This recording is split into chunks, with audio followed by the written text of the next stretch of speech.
Bueno, vamos a explicar hoy el tema de nutrición y alimentación, ¿sí? Claramente esto debe ser complementado con el material de estudio y lo visto en clase. Bien, vamos a ver en este tema básicamente cuatro principales módulos o partes, digamos, la parte de nutrientes, requerimientos, ¿sí? O sea, cuáles son los requerimientos de los animales, de qué nutrientes vamos a estar hablando, ¿sí? Qué alimentos o qué fuentes tenemos para suplementar esos alimentos, ¿bien? O sea, alimentos que nos proveen esos nutrientes, y cuál es el procesamiento o la forma de darlos, ¿bien? Digamos que a medida que vamos descendiendo, también va descendiendo la intensidad de cada una de estas partes, ¿sí? O sea, lo más importante son nutrientes, después vendrán un poco requerimientos, con menor importancia alimentos, y después procesamiento. Al momento de estudiar, todos son importantes, ¿sí? Pero obviamente el foco acá está en nutrientes. Bien, empezando por nutrientes. Podríamos, a forma muy simplificada, decir que hay cinco, ¿sí? La energía, las proteínas, los minerales, las vitaminas y el agua. Vamos a empezar de abajo para arriba, ¿bien? El agua lo agregamos, podríamos agregar también el oxígeno, podemos agregar ahí que hay un debate si el oxígeno es un nutriente o no. Básicamente, nutriente definiríamos como cualquier cosa que necesita el animal, sí o sí, para vivir, ¿bien? El agua es medio para la vida, por lo tanto es indispensable para el animal, no vamos a decir mucho más. Lo que sí es importante del agua es que muchas veces el agua es fuente de nutrientes, ¿sí? Por ejemplo, de algunos minerales, como puede ser eh, perdón, el yodo. Bien, acá lo puse en minerales. Las vitaminas son compuestos orgánicos, ¿sí? O sea, que tienen enlaces de carbono. Eh, Acá tenemos vitamina C, complejo B, A, D, E, K. Bien, cada una tiene sus características, no vamos a entrar en eso, ¿sí? La deficiencia de cualquiera de alguna de ellas produce alguna enfermedad. Bien, el animal sí o sí las tiene que tener en la dieta. Acá recordemos el concepto de esencial, ¿sí? De nuevo lo vamos a ver más adelante, pero básicamente esencial son aquellos compuestos que el animal necesita sí o sí ingerir en la dieta porque no los puede sintetizar. Bien, de acá, ¿cuáles no puede sintetizar el animal? Básicamente las vitaminas, los minerales, y ya vamos a ver en parte de aminoácidos y lípidos qué nos referimos con esenciales, ¿sí? Pero por el momento, ¿sí? Vitaminas y minerales son esenciales, el animal no puede sintetizar ni hierro, ni cobre, ni magnesio, sí o sí los tiene que obtener ahí. Bueno, y también con las vitaminas. Ante deficiencia alguno, ocurren enfermedades. Lo mismo con los minerales. Minerales, para que tengan de forma muy general, se lo puedan imaginar, cuáles son minerales esenciales. Básicamente, ¿qué es un mineral? Aquellos que están en la tabla periódica y a regla muy general están en la Tierra. Bien, Eh, porque esto constantemente ocurre. El nitrógeno no es un mineral, piénsenlo, el nitrógeno está en la tabla periódica, ¿sí? Pero no está en la Tierra. Y aquellos compuestos que no están en la tabla periódica, ¿sí? Como podríamos decir, no sé, dióxido de carbono. El dióxido de carbono, sí está el carbono, está el oxígeno, ¿sí? Pero no está el dióxido de carbono en la tabla periódica, por lo tanto no es un mineral. Esto forma muy genérica, o mineral si hablamos de, no lo sé, una roca. La roca, el compuesto roca no existe, por lo tanto, aunque esté en la Tierra, no es un mineral. La roca está compuesta de minerales, como pueden ser yodo, magnesio, manganeso, ¿bien? Esto arreglo muy general. Bien, acá tienen algunos ejemplos. Ejemplos más raros todavía, por ejemplo, el selenio, ¿bien? Son necesarios, sí, algunos en mayor cantidad que otros, ¿bien? ¿Cuáles son más importantes? Podremos decir el hierro, el cobre no tanto, el calcio es de los más importantes y el magnesio también suele ser de los más importantes, ¿bien? Potasio también, azufre también, y el resto ya empiezan a ser cada vez más suicidas. Bien, el zinc, esto lo aclaro, no es una vitamina, ¿sí? Las publicidades muchas veces no necesitan vitaminas de la A al zinc. El zinc lo dicen porque es Z, ¿bien? Pero no entraría dentro de vitaminas porque es un mineral, es inorgánico. Diferencia principal de vitamina y minerales son orgánicos, vitaminas son, perdón, minerales son inorgánicos, vitaminas son orgánicos. Después tenemos las proteínas, que son esenciales para la formación de tejidos, principalmente muscular, ¿bien? Y la energía que es la necesaria para que todos los procedimientos ocurran dentro del cuerpo. Recordemos metabolismo. Metabolismo es todos los procesos biológicos que ocurren dentro del cuerpo. Para que todos esos procesos metabólicos ocurran, es necesaria la energía. Si no hay energía, No se puede llevar una cosa de otra, no se pueden unir cosas, no se pueden romper o separar cosas, ¿sí? Para que todo pase dentro del cuerpo es necesaria energía. Sabemos ya que la forma de la energía es el ATP, eso ya lo vimos. Bueno, es necesario ese ATP. ¿Cuáles son fuentes de ATP principalmente? O de energía, carbohidratos o lípidos, ¿sí? Lo que el animal necesita es energía, ¿bien? También podemos decir que hay un debate si la energía es un nutriente o no, ¿bien? Pero básicamente lo que el animal necesita es fuentes de energía.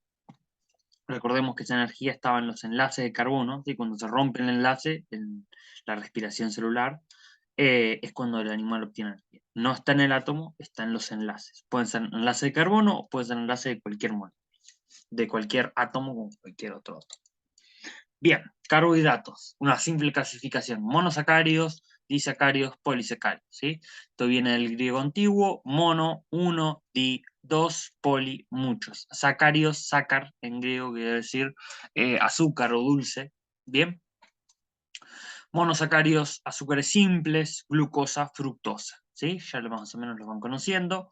Disacáridos, sacarosa, el azúcar de mesa, ¿sí? Es una mezcla de glucosa y fructosa.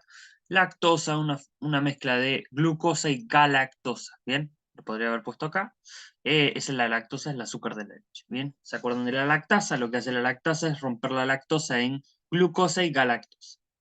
Polisacáridos, tenemos el almidón, que tiene dos tipos, amilosa y amilopectina. El almidón principalmente está en granos, ¿sí? Principalmente en pan, tubérculos como la papa, o en granos de maíz, lo que sea. Bien.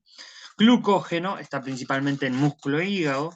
Vean la diferencia entre amilopectina y el glucógeno, ¿sí? Ambos están compuestos de cadenas de glucosas. Estos hexágonos son glucosas, en los tres que vamos a ver acá, pero básicamente acá está más ramificado, esa es la principal diferencia. Esta mayor ramificación es lo que permite que dé energía más rápido, ¿sí? Entonces decimos que el glucógeno es una reserva de energía a corto plazo, el almidón en los granos, ¿sí? No en los animales, es una reserva de energía a mediano plazo. Los monosacáridos o los disacáridos son reservas de energía a corto plazo, ¿sí? Y energías a largo plazo, reservas de energía a largo plazo, ya lo vamos a ver, son los lípidos, ¿bien? Pero ahí ya quedan más o menos establecidas cuáles son a corto plazo, o sea, brinda energía rápidamente, monosacáridos, disacáridos y glucógeno. Dan energía a mediano plazo el almidón, ¿sí? O sea, en el proceso de germinación el grano tiene que darle energía al germen para que la planta vaya creciendo, el germen donde está, digamos, la planta bebé, por así decirlo, y esa reserva de almidón lo que te va proveyendo energía, ¿bien? Por eso está generalmente en granos o, bueno, tubérculos. Son reservas de energía a mediano plazo. Y lípidos son reservas de energía a largo plazo, pero no están acá, ¿sí? Estamos hablando de carbohidratos. Bien, la celulosa también, cadenas de glucosas, pero ya con más estructura. Bien, acá donde están principalmente en hojas. Bien, ahora sí, lípidos, reservas de energía a largo plazo. Tenemos con o sin glicerol hay un montón. Tenemos, por ejemplo, las ceras, cera de abeja o la cera que recubre las manzanas, por ejemplo, los frutos. Los esteroides también están acá. Y con glicerol podemos tener simples o compuestos. Los simples son los que vamos a ver, grasas y aceites. Y entre los compuestos podemos tener glucolípidos, o sea, esto es la conjugación de un lípido y una glucosa. Fosfoglicéridos, ¿sí? Esto es lo que forman las membranas celulares. Bien, no vamos a entrar en esto. Vamos a hablar de grasas y aceites. Bien, si recordamos, hay saturados e insaturados. Principalmente los saturados son animales a regla muy general, también hay vegetales, ¿sí? Y los insaturados que tienen insaturación, esto quiere decir que tienen dobles enlaces, principalmente son de origen vegetal, pero hay de origen animal. Bien, tenemos omega 3, omega 6, omega 9, son esenciales. Bien, principalmente de origen vegetal. Hay animales, sí, los animales suelen tener alguna cantidad, dependiendo. Sí, hay varios tipos de omega 3, de omega 6 y de omega 9, como también hay varios tipos de ácidos grasos saturados. Bien, no vamos a entrar en los nombres ni nada. Bien, acá hay algunos: ácido iconopentanoico, ¿sí? Es también el ácido linolénico, linoleico, ¿sí? Hay varios tipos: el ácido leico, no vamos a entrar en esos nombres, con que sepan omega 3, 6 y 9, ¿sí? Eso está, los nombres están dados por el carbono, ¿sí? Contando desde la cadena que está el glicerol, o sea, si acá estuviera el glicerol, ¿bien? De acá para allá, esto es al final de la cadena siempre está unido el último carbono con 2 oxígenos, eso es lo que muestran estas pelotas azules, bien, van en zigzag, como ya vimos, y cuando tenemos el doble enlace, ese zigzag se rompe. Eso es lo que daba características respecto a por qué los ácidos grasos insaturados, o sea, que tienen dobles enlaces, por lo tanto tienen menos cantidad de hidrógeno, sus moléculas se atraen menos, como hay menos atracción entre las moléculas, tienden a ser líquidos a temperatura ambiente. Aquellos que no tienen doble enlaces tienden a ser sólidos a temperatura ambiente. Por ahí se va la diferencia entre grasas y aceites. Bueno, ven esto, cuando este carbono tiene un enlace extra con el otro carbono, hay un hidrógeno, como el carbono puede tener 4 enlaces, ¿sí? Si tiene un enlace más con el otro carbono, hay un enlace que pierde con ese hidrógeno. Bien, de ahí la diferencia. Bueno. Y acá tenemos lo que es el omega 3, porque tiene un enlace en el carbono 3, el omega 6, porque tiene un enlace en el carbono 6, y el omega 9, porque tiene un enlace en el omega 9. Bien, estos 2, 3 y 6 son esenciales porque el cuerpo no los puede sintetizar. De ahí que hablábamos de lípidos esenciales, ¿sí? O sea, el animal puede no comer de omega 9, pero igual sabe sintetizarlo. De omega 6 y de omega 9, no. Bien, ahora hay varios tipos de omega 3 y omega 6, bien, pero no vamos a entrar en eso. Bien, proteínas. Recordamos la estructura, ¿sí? Tenemos R, se llama radical, pero con que ustedes sepan que es el resto de la molécula, alcanza, ¿bien? Un grupo carboxilo y un grupo amino. Este R, si ustedes buscan la tabla periódica, no hay un compuesto R, ¿sí? Así que no va por ese lado. Se usa ese R de radical, que es, digamos, el resto de la molécula. Los aminoácidos, que es lo que conforman las proteínas, tienen principalmente esta estructura, ¿sí? De acá para abajo siguen, pero principalmente esta estructura. Y acá vemos que tienen átomos de carbono, de oxígeno, de hidrógeno y de nitrógeno. Ahora, los aminoácidos pueden tener otros compuestos también, pero principalmente sí o sí un aminoácido tiene que tener estos 4, ¿bien? Aminoácidos, ¿sí? Hay 20, de estos 20 se juntan, se unen y hacen péptidos, o sea, hay 20 tipos, ahora la cadena puede ser de cientos o de miles, y estos se vuelven a formar y forman proteínas. Ahí tenemos estructuras que llamamos primarias, secundarias, terciarias y cuaternarias. Bien, esto sería una estructura primaria, esto es una estructura cuaternaria. No vamos a entrar en eso, supongo que lo verán en biología. Bien, de los aminoácidos hay 10 que el animal sabe sintetizar y otros 10 que no. Acá hay 9 y acá están 11. Bueno, esto es a debate, no vamos a entrar en eso ahora, bien, pero básicamente vamos a dejarlo acá en que los esenciales sí o sí los tienen que obtener del alimento, los aminoácidos no esenciales los puede sintetizar. O sea, si come de estos 9 que están en esta tabla, solamente de estos puede sintetizar el resto de estos. Ahora, si come solamente de estos, no pueden sintetizar ninguno de estos. Y ante la deficiencia de alguno de estos, se afecta todo el cuerpo. ¿Bien? O sea, no sabe sintetizar nada de ninguno de estos. De acá son importantes la lisina y la metionina. ¿Sí? Básicamente porque son los que están en poca cantidad o casi nada en vegetales. Acá hay algunas moléculas, ven, que todos tienen esta estructura de el grupo carboxilo y el grupo amino, ¿sí? Todos tienen esta misma forma. Después de ahí cambia, ¿ven? Pero básicamente toda esa parte, esa cabeza es igual. Bien, requerimientos. Acá, forma muy general, yo lo di en clase, lo repasamos ahora. Esto está en inglés, pero básicamente aquí tenemos animales que estamos hablando del peso, ¿sí? De 0 a 100, básicamente, y acá el porcentaje de proteína. Acá vamos de 25, ¿sí? A 17, 16, 13. Yo les marco a ustedes un rango entre 22 y 13%, ¿sí? O sea, el lechón recién nacido necesita más o menos un 22% de proteína y al momento de terminación necesita más o menos un 13% de proteína. O sea, ese es el rango, vamos a decir, que hay, ¿bien? Cerdas en lactancia, acá dice 17, 18, yo les doy a ustedes un 15.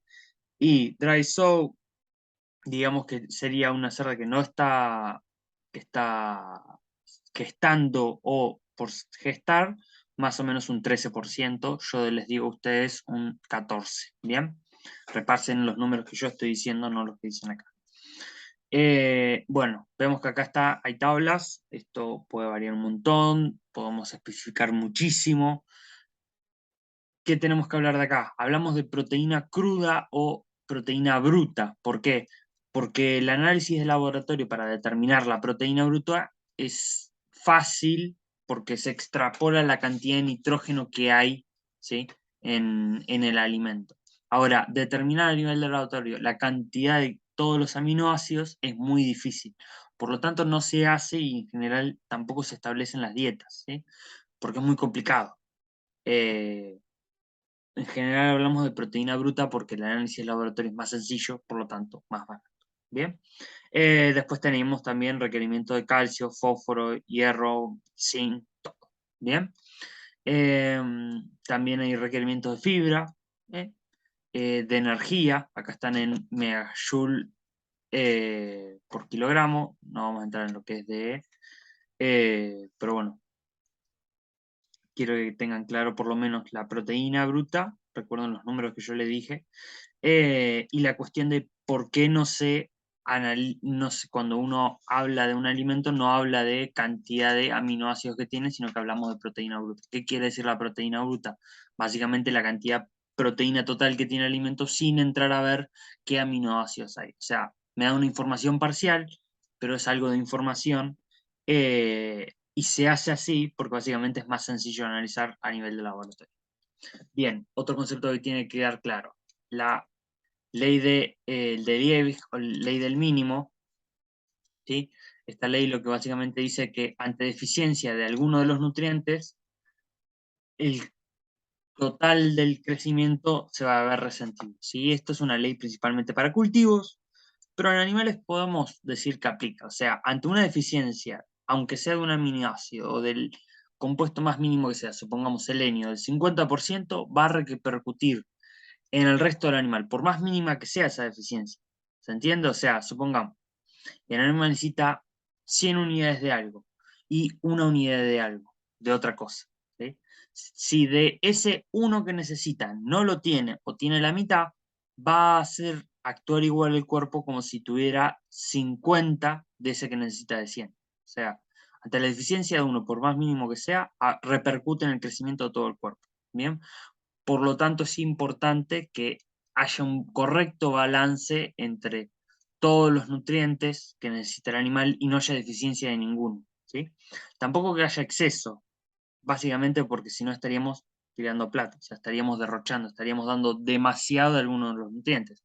Vean acá, hay una deficiencia de, no sé, supongamos que esto, no, nitrógeno no es, pues esto es para un cultivo, ¿no? Pero supongamos que hay deficiencia de un nutriente, entonces todos los otros nutrientes están dando en demasía, o sea, estoy dando de más nitrógeno, sodio, magnesio, cobre, zinc, fósforo, ¿sí? Todo esto yo le estoy dando de más porque hay uno que me está siendo deficitario. Bueno, lo mismo pasa en cerdos. Yo le puedo estar dando muchísima energía, pero si me falta proteína, el animal no va a crecer.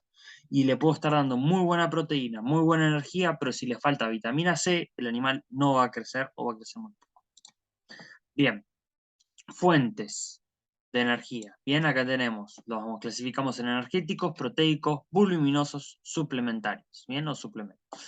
Acá en suplementos tenemos, son en general concentrados, ejemplos minerales, energéticos, proteicos, estas urea en rumiantes, y también tenemos probióticos, prebióticos y antibióticos. Bien. Minerales, cochinilla, harina de hueso, piedra caliza, fosfato de calcio, energéticos, aceite o grasa o melazas, aportan energía en gran cantidad, por eso los llamamos, son suplementos o son concentrados, ¿bien? Proteico es la urea aporta 287% de proteína bruta, ¿por qué? Porque la urea es básicamente un 46% de nitrógeno, entonces aporta al animal básicamente nitrógeno que el animal después puede sintetizar en aminoácidos. Ahora, el cerdo no puede hacerlo, solamente los rumiantes, ¿sí? Gracias a que tienen dentro del rumen microorganismos que son capaces de transformar los compuestos de urea en aminoácidos. Después lo que hace el rumiante es básicamente ingerir los microorganismos muertos o vivos, ¿sí? Los digieren en el abomazo o el estómago verdadero. Si le damos urea a un cerdo o a una gallina, se muere. Bien, en monogástricos no podemos usarlo, pero lo agrego porque, ¿sí? Hay que recordar, algo que no dije, que esta clasificación es para cerdos, ¿sí? O sea, por ejemplo, en voluminosos acá podemos agregar el africhillo porque tiene alta fibra, tiene un 14% de proteína, entonces para un cerdo no aporta proteína. Ahora, para los requerimientos de una vaca, un africhillo podría ser proteico, ¿sí? Porque los requerimientos de proteína de la vaca, podemos decir a regla general, son del 12%. Entonces, si hay algo que tiene 14, no, está aportando proteína. Ahora, en cerdos no. Los voluminosos son baratos, aportan fibra y sirven para llenar el llenado del animal. O sea, en general no se usan, pero podrían considerarse su uso en dos ocasiones. Cerdas en gestación, ¿sí? ¿Para qué? Para que tengan llenado físico del rumen, por lo tanto se sientan satisfechas y no tengan hambre.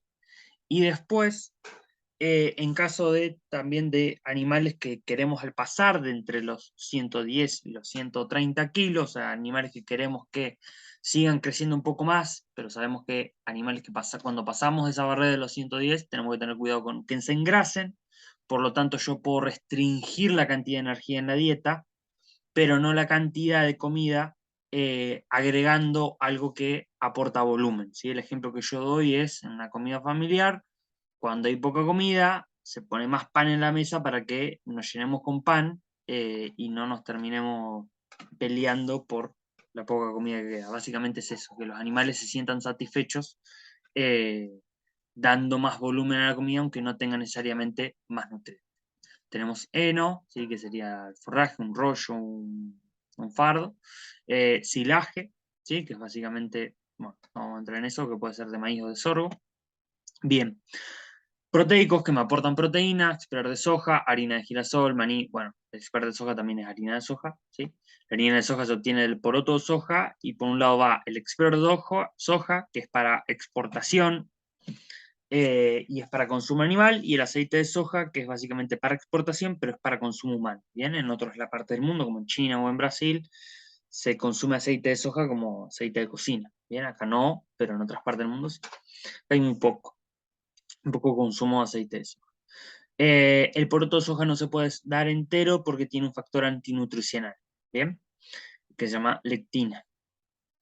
Bien, energéticos, hablamos acá también de cultivos de verano de gruesa, ¿sí? Los podemos separar así, maíz o sorgo, y cultivos de invierno de fina, trigo, avena, cebada, centeno. ¿Por qué se llaman así? Bueno, básicamente de verano de gruesa porque se siembran más o menos en diciembre, ¿sí? Se siembran en época de verano, y de gruesa porque las plantas son plantas más grandes y se siembran separadas.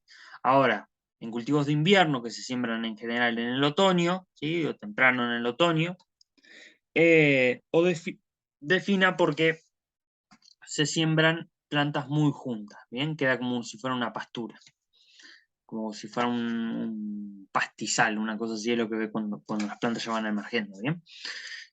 Cambio en un cultivo de maíz o de sorgo, no.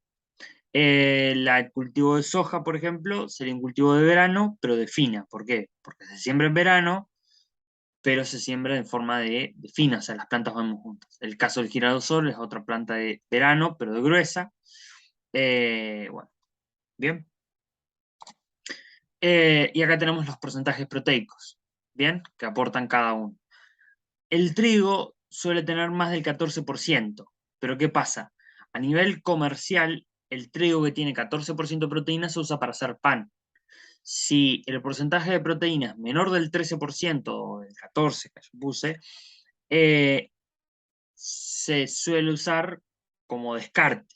Y ahí es cuando va para consumo animal. En general el trigo no tiene 14% de proteína, pero sí el que se usa para consumo animal porque es uno que o no ha sido bien fertilizado o tuvo alto rendimiento, entonces el alto rendimiento lo que hace es reducir la cantidad de proteína, o sea, si el grano es más grande, la cantidad de proteína es menor dentro del grano y por lo tanto el porcentaje baja y eso para hacer harina, ya sea para fideos, no tanto para fideos, pero para pan o para galletitas, comercialmente es malo. Entonces ahí se usa como grano de descarte y se puede usar para consumo animal. Y acá tienen los otros porcentajes, ¿sí? De lujo o digamos que normalmente se utilizan, yo los marqué en clase, maíz y experto de soja. Las otras opciones son complementarios, o sea, las usamos en casos especiales, en situaciones específicas. Eh, si vieron el núcleo, ¿sí? Que usamos nosotros, tiene harina de pescado, por ejemplo, tiene experto de soja y harina de pescado, ¿sí? Pero bueno, también podríamos plantear de usar heno o silaje de pastura, por ejemplo, ya lo hablamos para tener ese efecto de llenado. Podríamos plantear también usar aceite o melaza, ¿sí? Traer aceite, usarlo para que los animales tengan más energía en la dieta, ¿sí? Bien. Algo que no hablé fueron los antibióticos, probióticos y prebióticos. Los antibióticos, básicamente estos tres se usan para controlar la flora gastrointestinal. Hay una enfermedad que se llama Streptococcus que ocasiona problemas y es una enfermedad gastrointestinal. Habría tres tipos de productos para contrarrestarla. Los antibióticos básicamente lo que hacen es atacar la flora gastrointestinal. Ahora, el problema es que hay parte de esa flora que es beneficiosa. Y también el problema de los antibióticos es que pueden generar resistencia en el humano. O sea, si esos antibióticos van quedando en la carne, el ser humano se va volviendo, va tomando esas microdosis de antibiótico, por lo tanto, pueden generar en el futuro microorganismos que sean resistentes a los antibióticos que usamos para contrarrestarlos. Bien, que tomamos, ¿no? De uso farmacéutico, de uso humano, estoy hablando. Y también de los de uso animal, o sea, generamos resistencia. En el caso de los probióticos, acá está, quedó en inglés, faltaría el agua acá, probióticos, sería básicamente darle de comer al animal la flora gastrointestinal, y los prebióticos se trata de darle al animal de comer cosas que incrementan la flora gastrointestinal. Bien, a ejemplos humanos, antibióticos sería tomarse una pastilla, los probióticos sería comer un yogur, ¿sí? Un yogur que tiene la flora gastrointestinal, y un probiótico sería algo que promueve el desarrollo de la flora gastrointestinal, principalmente fibra, ¿bien?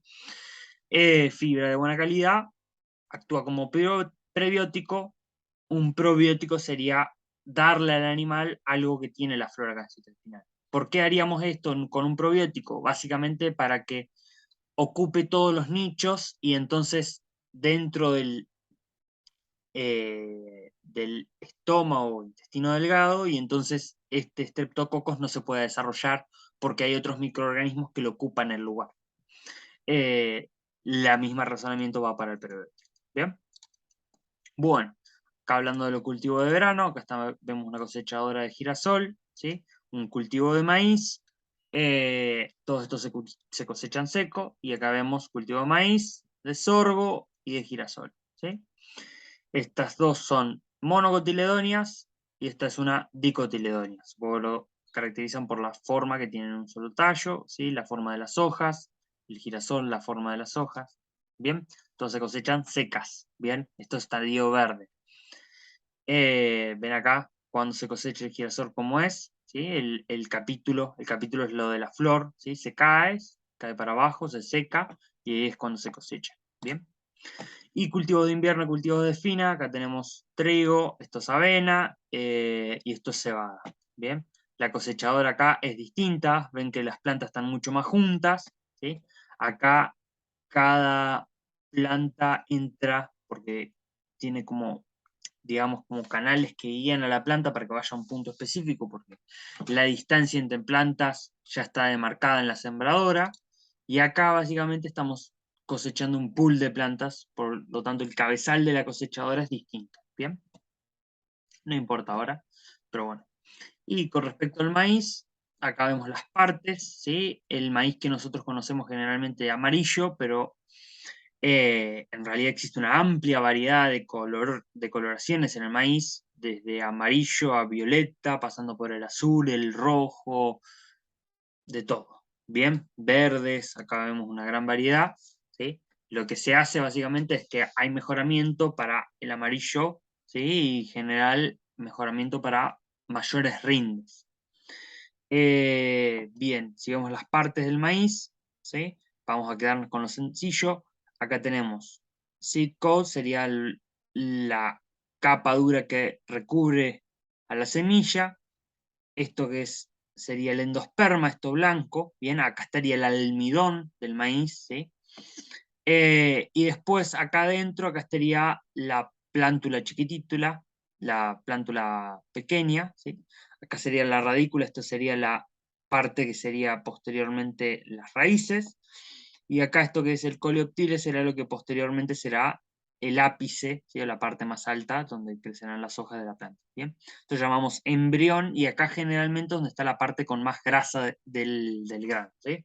Entonces, a forma muy general, pero también se aplica también a un grano de trigo, ¿sí? Acá no hay un dibujo, pero más o menos entienden eso, ¿sí? Hay una parte donde está el maíz, el almidón, perdón, que es el endosperma, y en la parte del embrión principalmente lo que hay es proteína y grasa. O sea, si nosotros separamos por algún método de procesamiento, ahora no vamos a ver, pero que se puede hacer el endosperma del embrión, tendríamos algo que tiene mucho almidón, mucha energía, que es el endosperma, y algo que tiene mucha proteína, pero también mucha energía porque tiene lípidos, que es el embrión. Bien, acá tenemos, esto es una góndola en Brasil, es una foto de aceite de soja, y acá tenemos cómo son los porotos, es una leguminosa, ¿sí? Parecen arvejitas, ¿sí? Los granos son amarillentos, así es la planta cuando está próxima a cosechar, así es la planta verde. eh, y a diferencia de las arvejas, tiene como una pilosidad, ¿sí? Y esto es el experto de soja, tiene una forma así como de galletitas, ¿sí? Si no puede estar más molido, como el que hay ahí, puede estar o molido o así si está más o menos fresco, digamos. Bien, con respecto a procesamiento, ¿sí? Eh, mezclamos los ingredientes que elijamos, principalmente ya sabemos que mezclamos maíz, experto de soja y un núcleo que nos aporta vitaminas, minerales y aminoácidos esenciales. Y tenemos también acá, hacemos un gradiente a forma muy general entre grano entero, grano partido o molido, pellet y una alimentación tipo sopa. Bien, Eh, vamos de uno más barato, o sea, compro el maíz directamente y se lo doy, a uno más caro que es lo muelo y después lo mezclo con agua, a veces lo puedo calentar un poco, ¿sí? Es mucho más caro dar este tipo de alimento que esto, ¿bien? Regla muy general.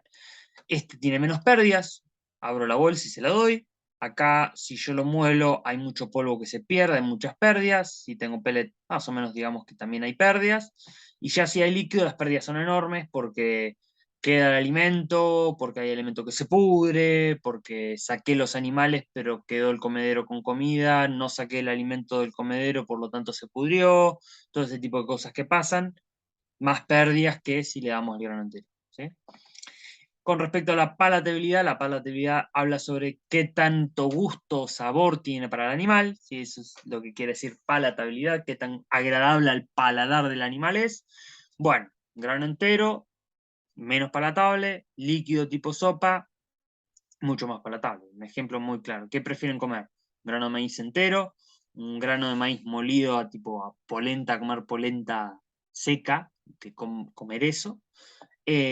Comer un pellet, prueben alguna vez algún pellet de algo, de lo que tengan, de afrechillo o de algo, prueban y van a ver que es más palatable de lo que parecería.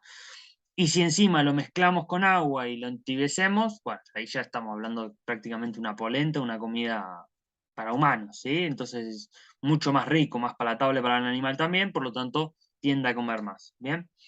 En general lo que se da es el partido molido porque da una buena proporción entre precio, ¿sí? O sea, pasar de este a pellet es muy caro, entonces es una buena relación de precio, las pérdidas no son tan altas y la palatabilidad es mucho mayor, ¿bien? Cuando hablamos en bovinos, o sea, cuando estamos hablando en ovejas o vacas, ahí se tiende a usar más el grano entero, ¿sí? Pero no vamos a entrar en ese debate. En cerdos sí conviene en general el grano partido o pel. Bien, vamos a decir esto. En rumiantes, o sea, en vacas y ovejas, el debate está en usar grano entero o usar grano molido. Ahí hay un debate. Podemos estar a favor de uno o a favor de otro. Sin tomar una postura definitoria, siempre podemos estar o en uno o en otro, dependiendo de las circunstancias, la situación, las razones, cómo todo, ¿sí? Cómo es el proceso productivo, qué edades tienen los animales. Podemos hablar horas de eso. Y lo mismo aplica en cerdos, pero el debate en cerdos y gallinas está general entre partido molido y pellet, ¿sí? Acá hay un debate entre esto o esto. ¿Bien? Bueno. Conversión de alimentos. La conversión de alimentos refiere a cuántos kilos de alimentos yo le tengo que dar al animal para que me transforme en un kilo de carne. Esto depende de un montón de cosas. Primero depende del alimento. ¿Sí? Si le estoy dando una paja dura a una vaca, por ejemplo, no es lo mismo que si yo le estoy dando maíz. ¿Sí? Uno tiene más energía, por lo tanto, por kilo de alimento, si yo le doy un kilo de maíz, tiene mucha más energía que un kilo de paja. Por lo tanto, es obvio que uno va a transformar más kilo de carne o de grasa o de hueso, lo que sea, que el otro. Bien, acá cuando hablamos conversión X a 1 es tantos kilos de alimento para convertir un kilo de animal, kilo de lo que sea, carne, hueso, tejidos, tejido nervioso, carne, grasa, todo, tejido adiposo. Bien, tenemos un ingrediente que esto, bueno, muy general depende de un montón de cosas. Ya dijimos que una de las principales razones es el alimento, pero también puede ser la edad del animal, todo.